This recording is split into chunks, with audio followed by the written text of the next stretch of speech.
বিষয় হচ্ছে বাংলা ক্লাস।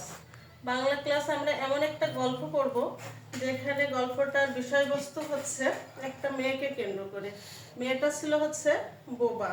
বলো তো সবাই গল্পটার নাম কি? মিনু। আচ্ছা, তাহলে আজকে আমাদের গল্পের নাম হচ্ছে মিনু।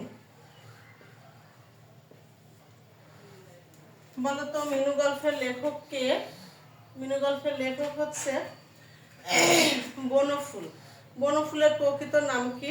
বলাই স্যার মুখোপাধ্যায়। তাহলে আমরা লিখে ফেলি বলাই স্যার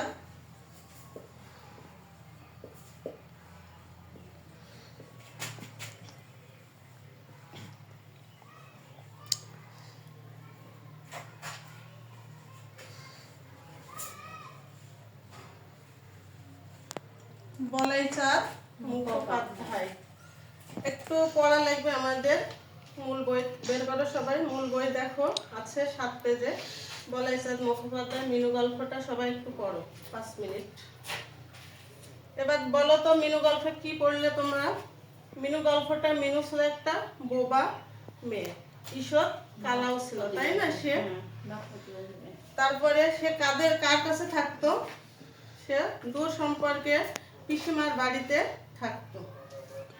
সেখানে সে পিসিমার কাছে অনেক কাজ করত। সারাদিন সে সংসারের সমস্ত কাজ কাম করত এবং সন্ধ্যা হলে সে ছাদে উঠে যেত।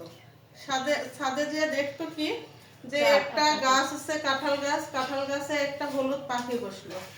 তখন নিচে নেমে এসে দেখলো পাশের বাড়ি একজনের বাবা বিদেশ থেকে ফিরে আসছে। সে ভাবলো তাহলে আমার বাবাও হয়তো বা একদিন যখন হলুদ গাছে হলুদ পাখিটা বসবে তখন আমার বাবাও ফিরে আসবে, এ আশায় সে বসেছিল।